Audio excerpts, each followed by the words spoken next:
할렐루야. 성경 1189장 장별로 알아가는 성경 이야기 진행을 맡고 있는 구채숙 목사입니다. 반갑습니다.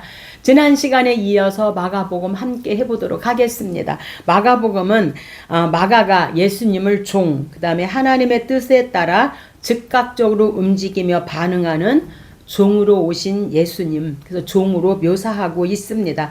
말씀을 전파하며 가르치며 그리고 병을 고치며 예수님께서는 다른 사람들의 필요를 채워주시되 죽기까지 하신 것을 말씀합니다. 부활하신 후에 예수님께서는 제자들에게 예수님의 능력을 가지고 예수님께서 하시던 완전하신 종의 일을 계속할 것을 명령하고 있습니다. 마가복음은 종으로 오신 예수님을 소개하고 마태복음은 왕으로 오신 예수님에서 대상이 유대인입니다.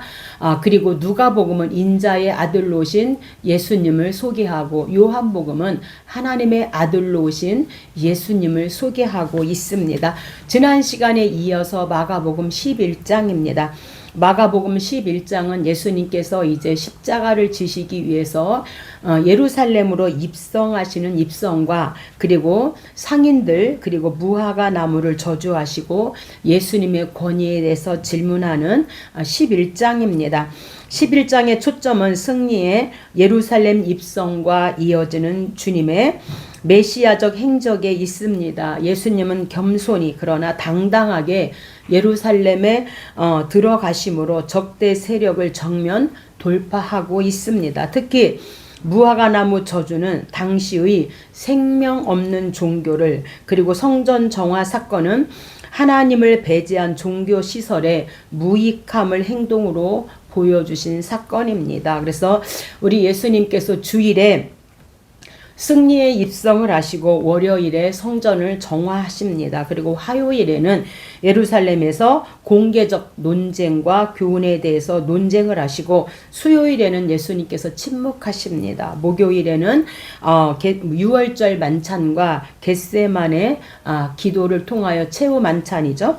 그리고 금요일에 예수님께서 체포 및 신문을 당하시고 십자가 처형을 당하시고 토요일에 예수님은 무덤 안에 누워 계셨다가 안식 후 첫날 주일 새벽에 이제 다음 주죠.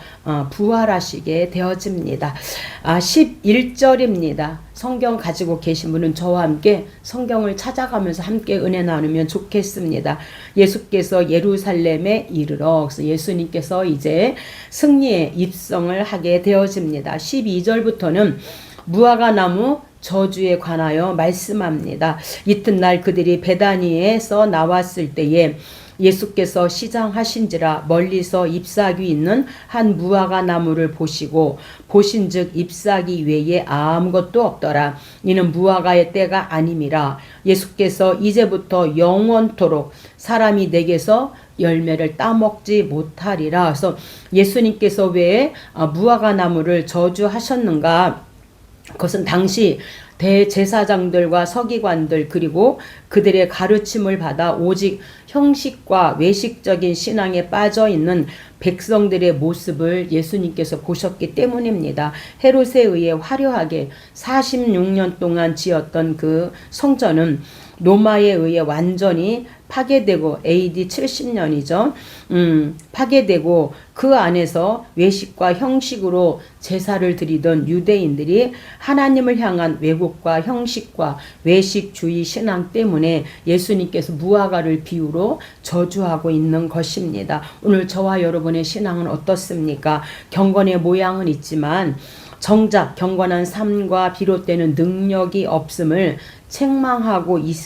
책망하시는 것으로 끊임없이 자기 자신을 쳐서 복종시키는 경건의 훈련이 필요함을 또한 우리들에게 말씀해 주고 있습니다. 15절부터는 이제 월요일에 상인들이죠. 예수께서 성전에 들어가사 성전 안에서 매매하는 자들을 내쫓으시며 돈 바꾸는 자들의 상과 비둘기 파는 자들의 의자를 둘러 엎으시고 아무나 물건을 가지고 성전 안으로 지나다니심을 허락하지 아니하시고 이에 가르쳐 이르시되 내 집은 만민이 기도하는 집이라 칭함을 받으리라 하지 아니하였느냐. 너희는 강도의 소굴을 만들었도다 하심에. 그래서 예수님께서 성전 안에서 매매하는 이런 상인들의 상을 둘러 엎으시는 이 15절부터 17절까지의 말씀인데, 우리 주님께서 강도의 소굴을 만들었다. 이 강도의 소굴은 유대 종교 지도자들은 상인들과 결탁하여 순례자들을 착취하였을 뿐만 아니라 성전의 거룩함을 더럽히게 되었습니다. 그래서 하나님의 예배의 자리와 우리의 심령이 세속과 이런 탐욕으로 더러워지는 것을 그냥 두지 않으시는 것을 볼 수가 있습니다. 사람은 외형을 보지만 우리 예수님은 늘 우리에게 우리에게 물으시는데, 내 안은 지금 기도의 집이냐 아니면 내 심령 안이 장사하는 집이냐, 이렇게 우리에게 묻고 계신다는 겁니다.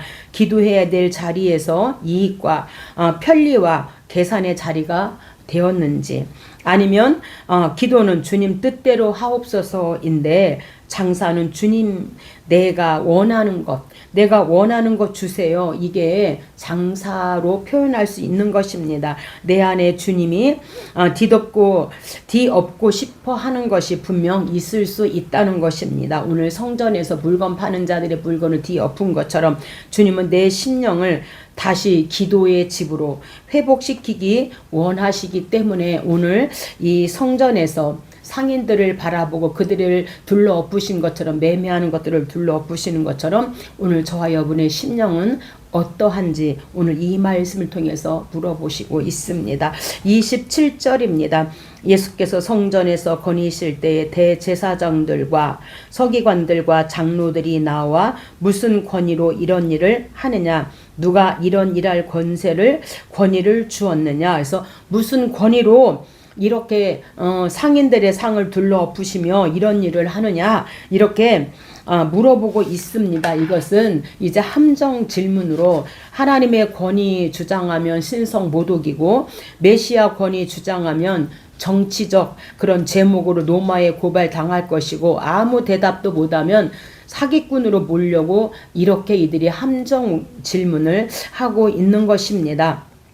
29절입니다. 예수께서 이르시되 나도 한 말을 너희에게 물으리니 요한의 세례가 하늘로부터서냐 사람으로부터냐 내게 대답하라. 그래서 이제 예수님께서 오히려 역으로 이들에게 질문을 합니다. 그래서 하늘로부터서냐 사람으로부터서냐 이렇게 질문을 하는데, 유대인들은 하늘은 곧 하나님을 뜻했다고 합니다. 그래서 세례 요한은 하나님이 세우신 참 선지자라고 모두가 믿었는데 오직 유대 지도자들만은 불신하고 있었습니다. 예수님의 질문은 자신의 권위가 세례 요한과 같이 하나님께로부터 나온 것이라는 뜻으로 말씀하고 있는 것입니다. 그래서 예수님은 왜 갑자기 세례 요한 이야기를 꺼내셨는가? 그것은 세례 요한은 예수님을 가리키는 6개월 먼저서 이 길을 예비하는 자였기 때문입니다. 세례 요한을 하나님의 사람으로 인정하면 결국 세례 요한이 증거한 예수님도 인정해야만 하기 때문입니다. 그래서 예수님의 질문은 너희는 하나님의 역사를 인정할 마음이 있느냐? 세례 요한을 인정한다면 나도 인정해야 되는데, 이렇게 우리 주님께서 질문을 하고 있는 말씀입니다. 12장입니다. 12장은 이제 화요일인데 성전 안에서, 예루살렘 성전 안에서 논쟁을 하고 있는데 세금에 관하여, 그 다음에 계명에 관하여, 부활에 관하여 예수님은 누구의 자손인가, 네 가지 문제를 놓고 이렇게 논쟁하고 있는 12장입니다. 당시 유대인들의 상당수는 외국인 소유의 농지를 차용하여 경작하고 있었고 소장료 문제로 마찰이 빈번했다고 합니다. 예수님은 이 같은 정황을 소재로 상속자를 이렇게 죽이려는, 그게 바로 예수님이죠. 상속자를 죽이려는 유대인들의 사악한 음모와 그에 따른 심판을 경고하고 있습니다.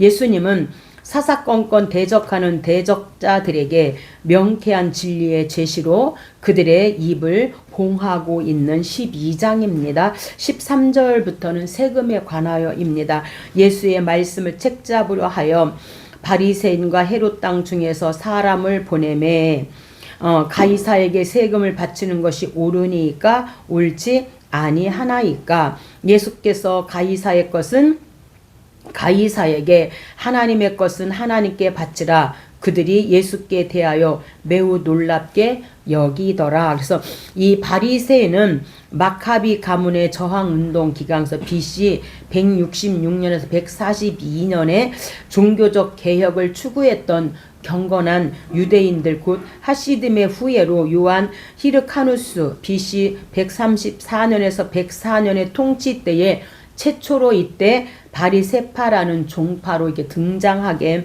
되어집니다. 그래서 가이사에게 세금을 바치는 것이 옳습니까? 옳지 않습니까? 라고 이렇게 이들이 질문을 하는 것은 단순한 어떤 정치 질문이 아니라 아주 교묘한 질문으로 이제 바치라고 하면 유대 백성에게 미움을 받고 바치지 말라 하면 로마의 반역자로 고발당할 수 있기 때문에, 그래서 예수님은 사람의 말에 속지 않으시는 분이시죠. 그들의 중심을 보시는데 하나님은 오늘도 내 기도, 나의 예배, 나의 봉사, 나의 찬양을 이제 보시고 겉모양 보지 않으시고 우리의 중심을 보신다는 것입니다. 하나님은 우리의 중심이 진짜 하나님을 향하고 있는가, 이것을 보고 계시는 우리가 하나님의 그 음성을 들었으면 좋겠습니다. 18절부터는 부활에 관하여 질문하고 있는 논쟁입니다.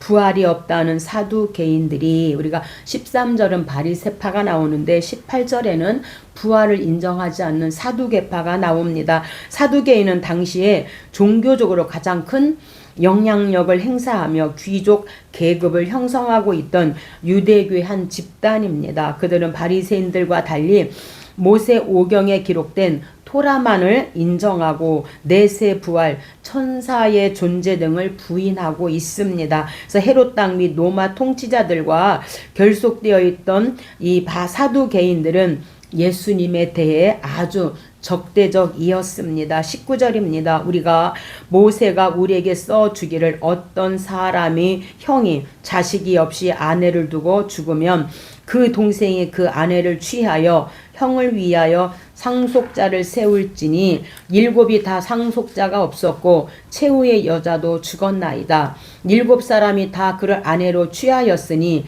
부활 때에 누구의 아내가 되리이까. 25절 사람이 죽은 자 가운데서 살아날 때에는 장가도 아니가고 시집도 아니가고 하늘에 있는 천사들과 같으니라. 이렇게 부활을 인정하지 않는 사두개인들이 우리 예수님께 질문했을 때에 죽은 자는 장가도 아니가고 시집도 아니가고 하늘에 있는 천사들과 같다. 이렇게 부활에 대한 논쟁을 하게 되었습니다. 고린도전서 15장이 또한 부활장입니다. 28절입니다. 서기관 중 한 사람이 그들이 변론하는 것을 듣고 예수께서 잘 대답하신 줄 알고 나와 계명 중에 첫째가 무엇이니까. 예수께서 대답하시되 첫째는 이것이니 내 마음을 다하고 목숨을 다하고 뜻을 다하고 힘을 다하여 주 너희 하나님을 사랑하라 하신 것이요. 둘째는 내 이웃을 내 자신과 같이 사랑하라 하신 것이라. 이보다 더 큰 계명이 없느니라. 이제 그래서 그 부활에 대하여 예수님이 대답을 잘 하신 것을 보고 서기관 중에 하나가 이제 계명을 가지고 질문하고 논쟁을 하게 되어질 때 우리 주님께서는 그 10계명을 2계명으로 이렇게 일축해서 첫째는 하나님 사랑, 그다음 두 번째는 이제 이웃 사랑이라 이렇게 말씀합니다. 그래서 하나님 사랑은 1계명에서 4계명까지고요. 둘째 계명은 5계명에서 10계명까지 이웃사랑에 대해서 이렇게 말씀합니다. 35절부터는 예수님이 누구의 자손인가에 대해서 논쟁을 합니다.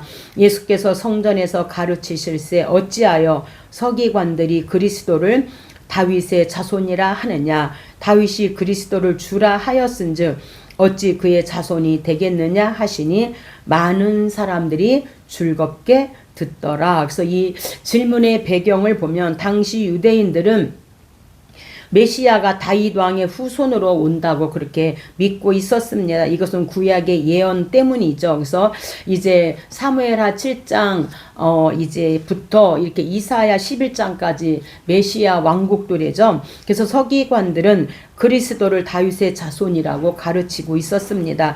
예수님의 질문의 의도는 예수님은 단순히 틀렸다. 다윗의 가계를 통하여 이제 오시는 것이 틀렸다라고 하신 것이 아니라 메시아의 더 깊은 정체성을 드러내기 위해 질문하신 것으로 예수님은 다윗이 메시아를 주라고 부른다고 하십니다. 주께서 내 주께 말씀하시기를 내가 내 원수를 내 발 아래 둘 때까지 내 우편에 앉았으라 하셨도다. 이게 시편 110편 1절 말씀이죠. 그래서 메시아는 다윗의 후손이지만 동시에 다윗의 주, 바로 주님이시다. 이것을 지금 말씀하고 있는 것입니다. 그래서 인간적으로는 다윗의 자손이지만 신적 존재로는 다윗의 주, 다윗의 하나님, 이것은 예수님의 신성과 메시아 정체성에 대해서 다윗의 주로 그렇게 말씀하고 있는 게 37절 다윗이 그리스도를 주라 하였은즉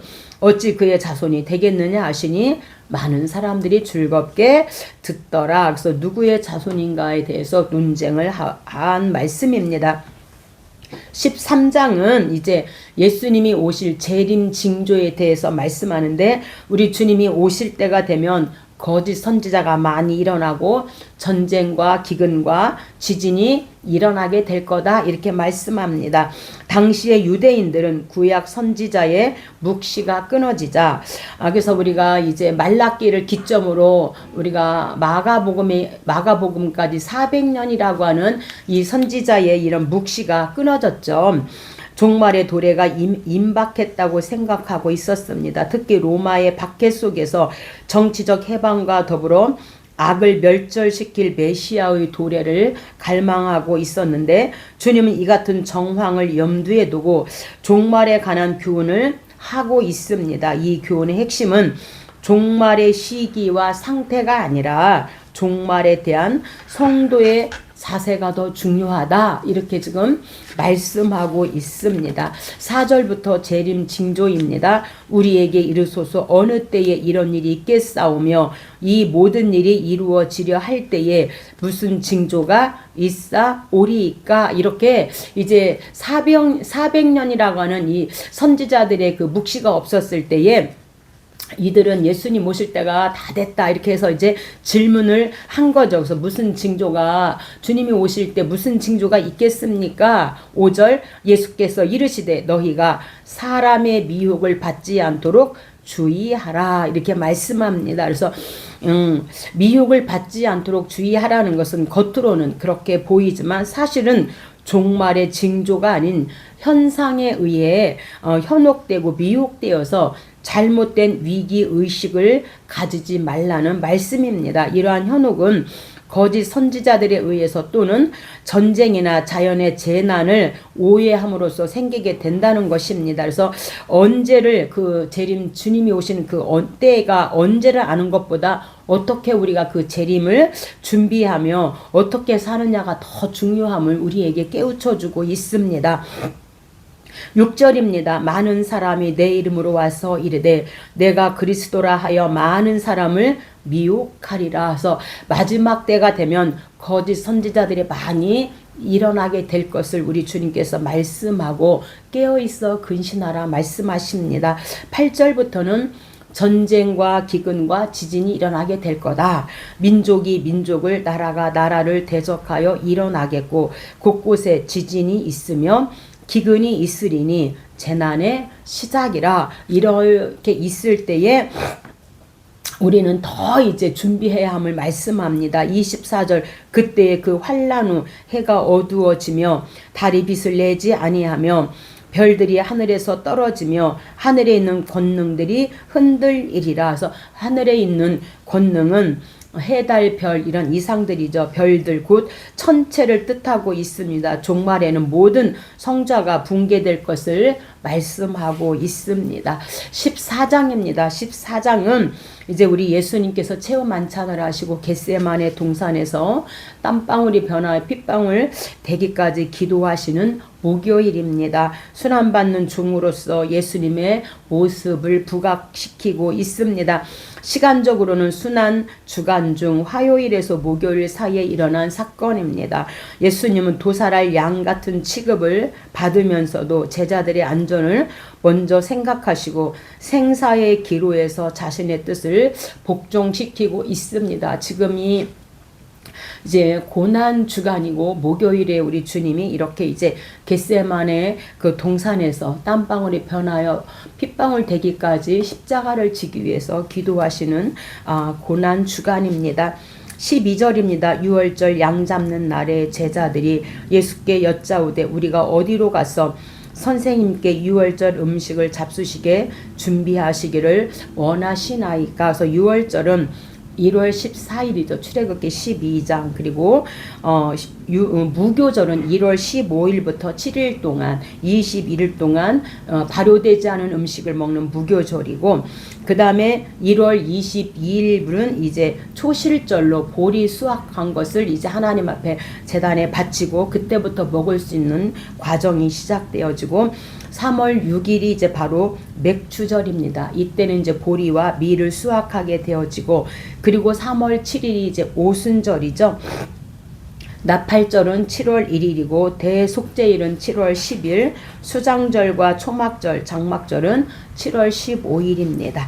32절입니다. 그들이 겟세마네라 하는 곳의 이름에 베드로와 야고보와 요한을 데리고 가실새 심히 놀라시며 슬퍼하사 말씀하시되 내 마음이 심히 고민하여 죽게 되었으니 여기 머물러 깨어 있으라 하시고, 아빠 아버지여 아버지께는 모든 것이 가능하오니 이 잔을 내게서 옮기시옵소서.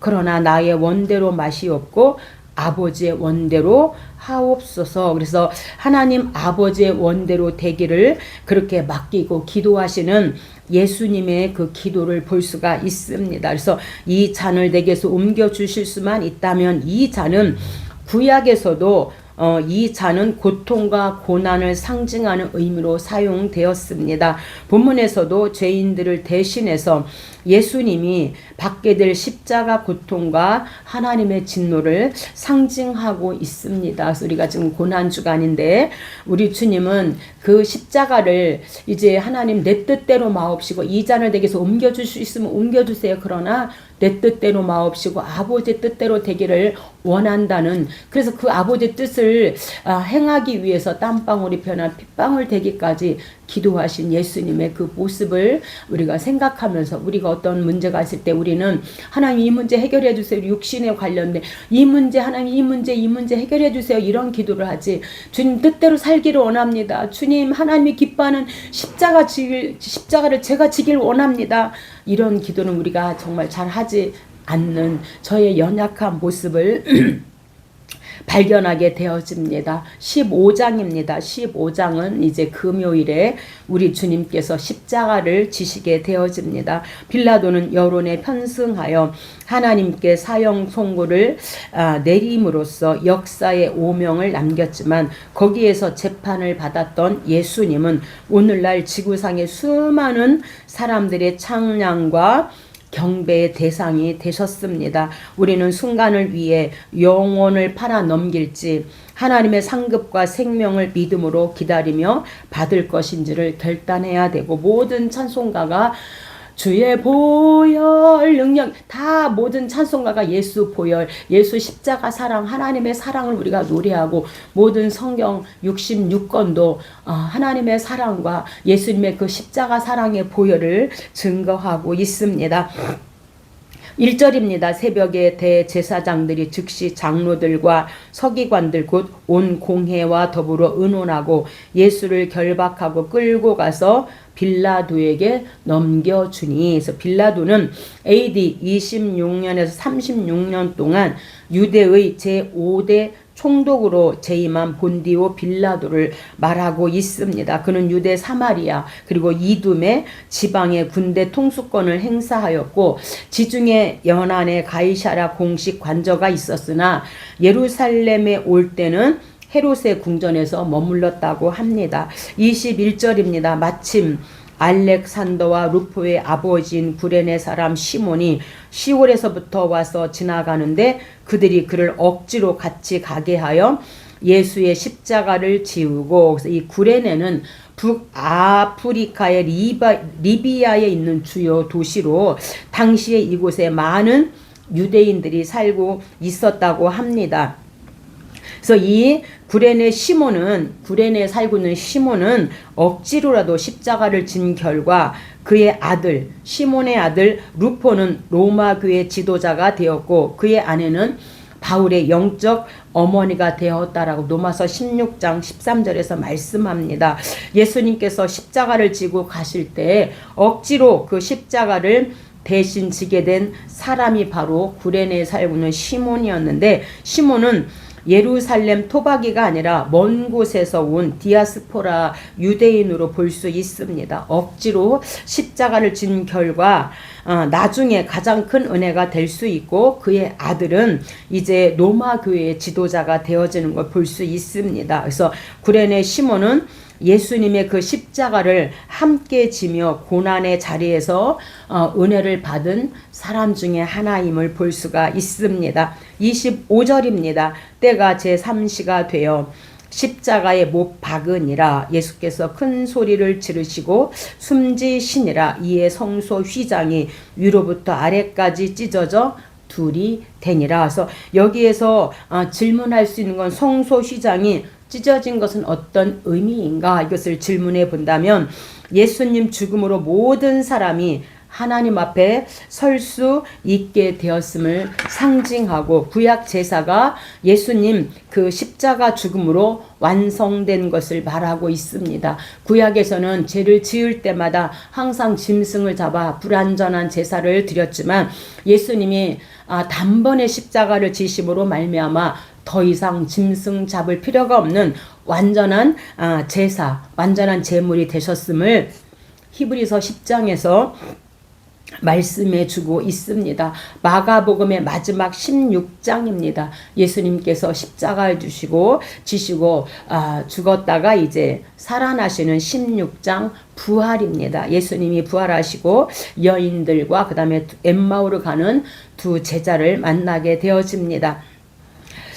예수님은 십자가에서 죽으시고 무덤에 내려갔으나 3일 만에 부활하심으로써 악이 진리를 제압할 수 없음을 실제로 증명하고 있습니다. 이것은 하나님의 약속의 신실성과 예수님의 메시아 되심을 드러내는 사건입니다. 마가는 제자들의 복음 증거 사역으로 복음서를 끝맺음으로써 향후 전개될 성령의 역사를 또한 암시해 주고 있습니다. 1절부터 부활이죠. 안식일이 지남에 막달라 마리아와 야고보의 어머니 마리아와 살로메가 가서 예수께 바르기 위하여 향품을 사다 두었다가 안식 후 첫날 매우 일찍이 해돋는 때에 그 무덤으로 가면 우리를 위하여 무덤문에서 돌을 굴려주리요 하더니 6절 청년이 이르되 놀라지 말라. 너희가 십자가에 못 박히신 나사렛 예수를 찾는구나. 그가 살아나셨고 여기 계시지 아니하니라. 보라, 그를 두었던 곳이니라.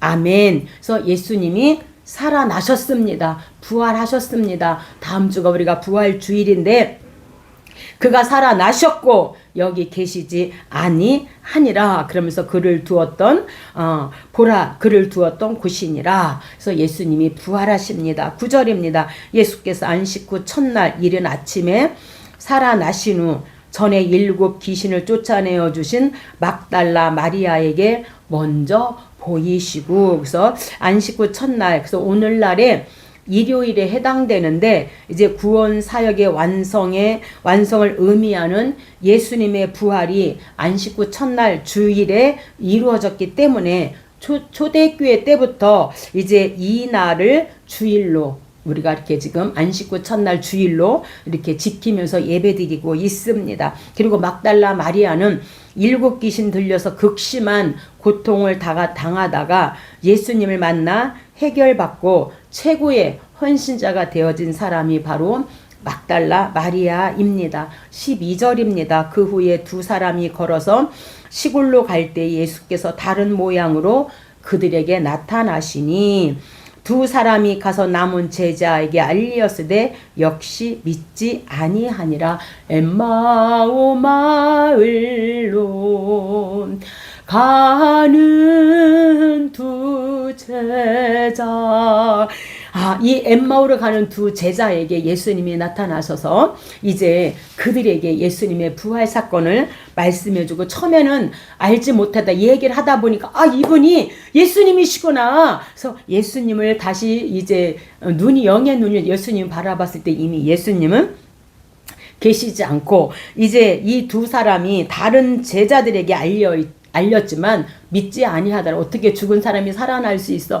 예수님이 내가 죽었다가 3일 만에 살아날 것이다. 이렇게 계속해서 말씀하셨음에도 불구하고 이 남은 제자들은 역시 믿지 아니하니라 말씀합니다. 15절입니다. 이르시되 너희는 온 천하에 다니며 만민에게 복음을 전파하라. 주 예수께서 말씀을 마치신 후에 하늘로 올려지사 하나님 우편에 앉으시니, 부활하셔서 40일 동안 함께 계시다가 이제 예수님께서 승천하셔서 하나님 우편에 앉으셨다. 20절 제자들이 나가 두루 전파할세 주께서 함께 역사하사 그 따르는 표적으로 말씀을 확실히 증언하시니라. 아멘. 그래서 우리가 마가복음이 1장부터 16장까지인데 예수님의 부활은 이제 죽음의 끝이 아니고 절망 후에 하나님의 새싹이 있다는 선언으로 무덤은 끝이 아니라 시작이다. 이렇게 말씀합니다. 그래서 부활은 슬픔을 소망으로 바꾸어주고, 그래서 마가복음은 예수님이 고난받는 종으로 오셔서 십자가와 부활로 구원을 이루신 이제 종 복음을 말씀합니다. 예수님은 섬기러 오셨고 죽기까지 순종하셨고 다시 살아나셨습니다. 예수님은 높임 받기를 위해서 오신 분이 아니라 자기 생명을 내어주기 위하여 이 땅에 오신 예수님서, 마가는 종으로 오신 그 예수님서, 바로 예수님의 바로 공생애로 3년의 그 공생애로 2장부터 들어가는 것을 볼 수가 있습니다. 오늘 여기까지 하고 다음에 함께 하도록 하겠습니다. 감사합니다.